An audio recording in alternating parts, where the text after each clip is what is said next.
Hey everyone, Cold Brew Gaming here with another Race Challenge video. So guys, today we're gonna go through the rares. Yesterday we had a video up, we went through the epics and the legendary for the fusion, but today we're gonna go through the rares and see which one of those are worth it. So if you guys cannot go for the legendary or for any of the epics, then maybe one of these rares are good for you and good for your account, especially if you're an early or a mid-game player. So guys, before that, I'm gonna go through my fusion potions calculator. I'll put the link down below and I'll show you a screen right here of what I'm actually using. So guys, the fusion calculator that I've created, I did a video a while ago, but I'm gonna use it for this one as well. I've put down the rares, epics that are needed for the fusion. When you have them at full rank and full ascension, you're gonna need these amount of potions shown right here. I put this all in the calculator. So 16 rares for epics, 3 force rares, 1 epic, 3 spirit, 1 epic, 6 magic, 4 void, and 2 epic voids. So force, we're gonna need, like, the most important ones are gonna be the superior, in my opinion.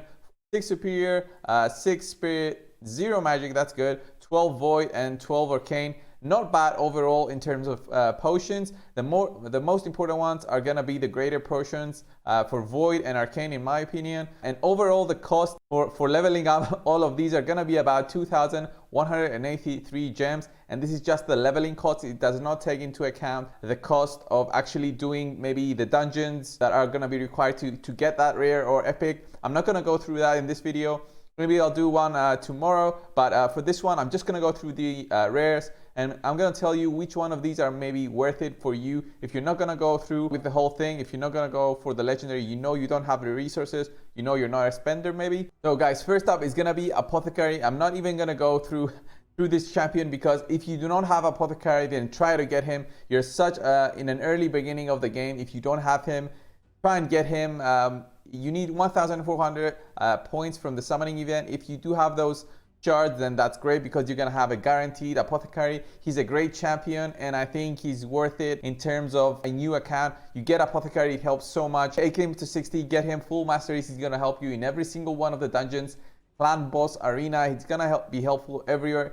I don't even consider him as a rare. We're gonna have a maintenance or something. Okay, whatever. Let's go through the rares. So the other one is gonna be Fencer. Would you look at that? Look at that shield, guys. This must be the smallest shield ever created for a game. That looks like an Apple Watch or something. So whatever. So let's go through here. A1, 2-hit attack, 15% chance of placing a 15% decreased speed debuff for 2 turns. Stun, chance to stun, steals a target's turn meter if the stun debuff is not placed. It's a very nice skill, but 4-turn cooldown, that's quite long. This goes to 100%, I'm guessing. Yeah, 100%. Her A3 attacks all enemies, 75% chance of placing a 30% decreased defense debuff for 2 turns. Not bad, but this is the smaller version of the defense debuff, the weaker version. He is not worth it, guys. So if you do have Apothecary already, then so far you're doing good for this part of the fusion. And then we go for Hatchet, Slinger. Look at this guy, he's a new dwarf. Attacks one enemy twice, 80% chance to ignore defense when 50% HP or higher, 10% chance of placing a stun debuff for 1 turn if this champion has less than 50% HP. Okay, this one's a good A1. Placing a killable buff on this champion for 2 turns. 3 turns. Okay, this is not the one that I use for my spider videos. I wouldn't be able to use him. 4 turns cooldown for the unkillable. Not enough for me. Not a Paragon. 5% chance of counter-attacking when hit. Has a 25% chance of counter-attacking when hit with a critical hit. So yeah, not that great of a champion. Sacrifice him as well. Coffin Smasher. Look at this guy. Look at this guy. He looks like the one from Mad Max, the movie, if you've seen it. So attacks one enemy 3 times.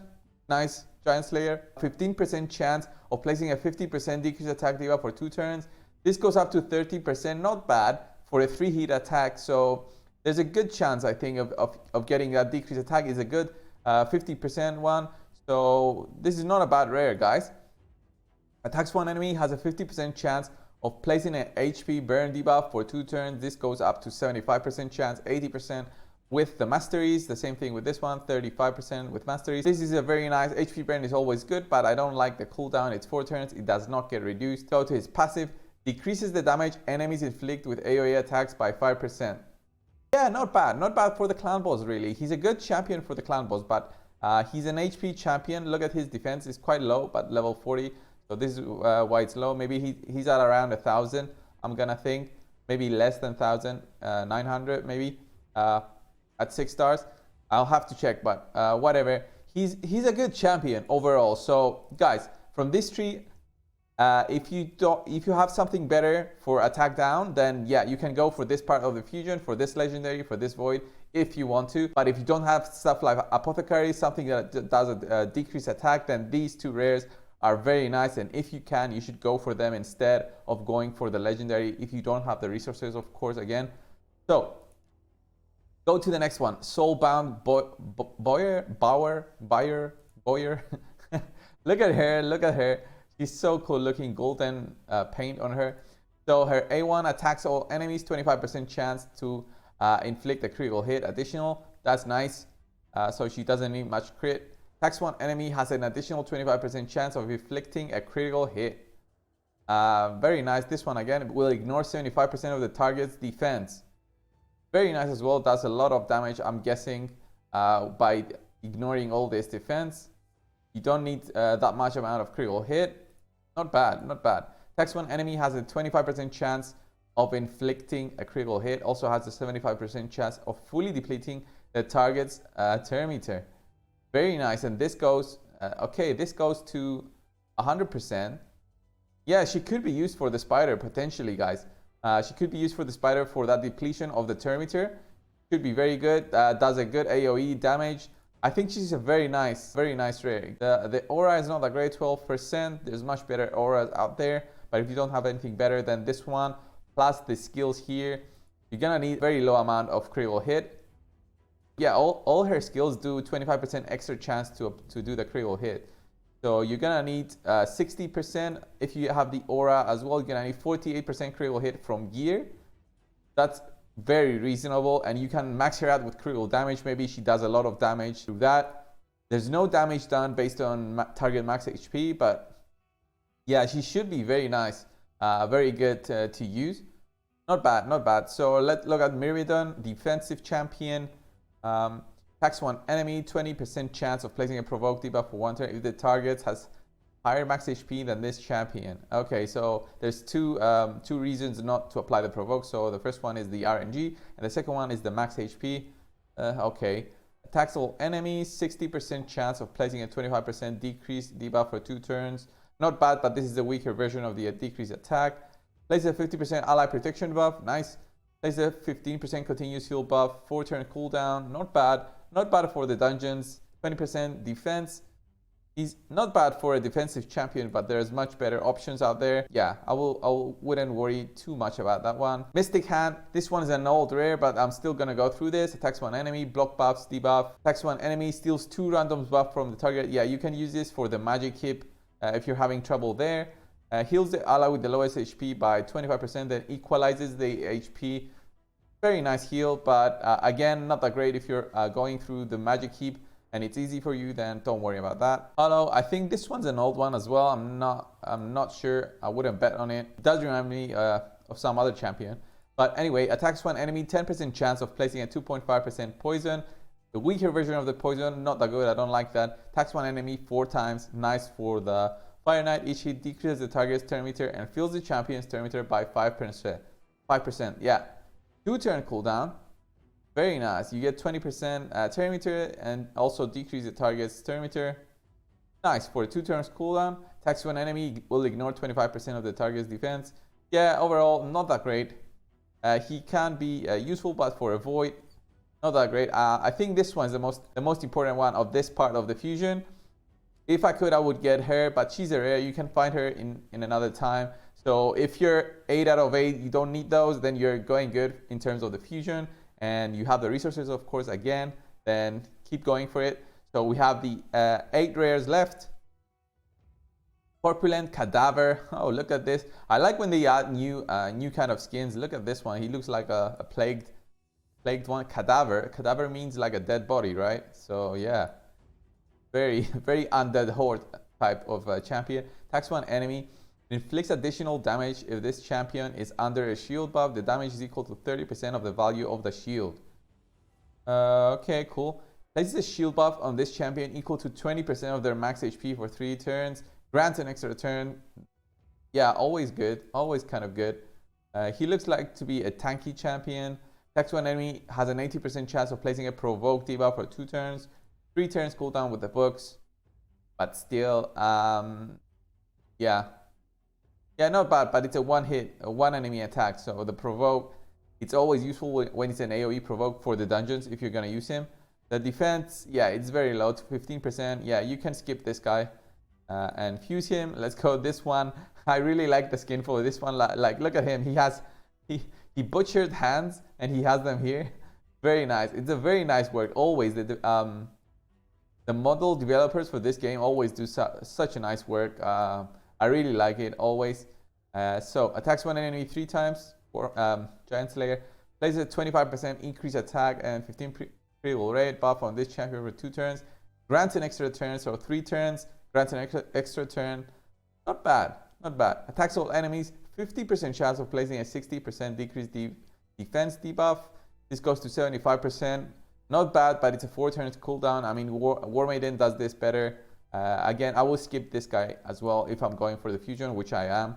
And then we have Reliquary Tender. We already know she's a very good champion.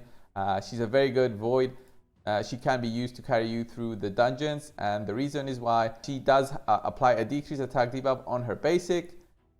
The weaker version, of course, removes all debuffs from all allies, then places a continuous heal buff on them. 3 turns cooldown, not bad, especially in those dungeons that you suffer a lot of debuffs. 5 turns cooldown, a revive, and fills the turn meter by 30%. Not bad, not bad. She has a lot of uses, and there's some videos out there already with her, using her Reliquary Tenter. Very nice. Ragemonger, we had him in so many other fusions. It's a good thing I have a copy of him in my vault. Attacks one enemy. 7.5% continuous heal buff on this champion for 1 turn if the hit is critical. Yeah, he's not that great. 2.5% poison. I don't like it. And HP burn chance. Okay, the HP burn chance is good. If you don't have anything better that applies poisons and HP burn, then yeah, he can be useful for the clan boss. And his A1 can also be used with War Master and do some damage there. But overall, I would skip him, and I'm gonna skip him and get the fusion. So far, out of these champions, I think only Reliquary Tender is the one that maybe you can get if you don't have her already, and if you're having trouble with some of the dungeons. So let's look at the last part of 4 champions. We already have Runic Warder. I'm gonna look at him first. Runic Warder, he's very good, and the reason is his A1 attacks 2 times. That's okay. His A2 attacks 1 enemy 2 times. 30% chance of placing the good version of the decreased attack. Not bad, guys. For 40, 50% chance, 55 with the masteries. Reflect damage. This is why you need him. 3 turns cooldowns for the reflect. The reflect is gonna help you kill that Fire Knight. If you don't have something like a Flesh Hound, he's a good alternative, and if you can get him and you're having trouble with the Fire Knight, then he's gonna carry you through. The Jeller, whatever he's called, nice looking dwarf. A1 attacks 1 enemy twice. 30% chance of inflicting a critical hit if the target is under a decreased defense debuff. Yeah, this could be nice. Plays a counterattack buff and a 25% increased buff on this champion for 2 turns. Grants an extra turn. So it's 4 turns cooldown, extra turn, 3 turns basically. 3 turns cooldown, not bad. Counterattack and 25% increased attack. Yeah, it's not bad. And Fury's defense has a 20% chance of placing a 30% decreased defense debuff for 2 turns when attacking targets with higher defense than this champion. Has a 20% chance of decreasing the damage taken by 20% when attacked by enemies with higher attack than this champion. Yeah, he's gonna decrease defense when he is attacking tanky champions. When he is hit by champions that are stronger than him, he's gonna decrease the damage taken, but there's a 20% chance. This can be decreased further by, how much is that? 20, 30%, 50% chance. That's okay, nothing great. So let's look at the last 2.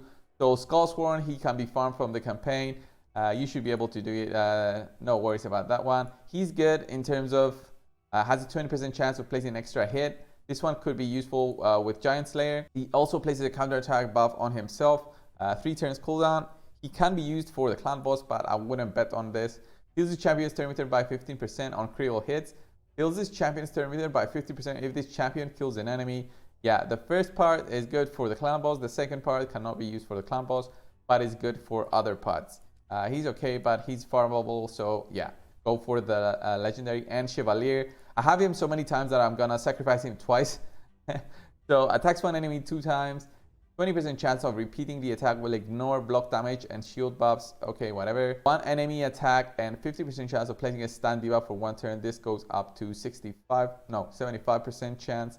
3 turns cooldown. This is not bad for a stun. 80% chance with the masteries. So decreased defense buff. Yeah, it's a weaker version. So yeah, you can skip, guys. You can skip this. So overall, guys, out of 16 rares, the most important ones that I would say from this category is Runic Warder, Reliquary Tender from this category, from this fusion. From this one, I would say Soulbound Bowyer. I really like her. I'm gonna try and get her to 50 at least and see what damage she does at 50. And of course, from here, I would go for Apothecary if I don't have him. And Coffin Smasher can have some uses as well. So guys, what do you think of the rares that we have for the fusion? Give me your opinion down below in the comments. Subscribe if you haven't already. And of course, I'll see you in the next one. See ya, guys.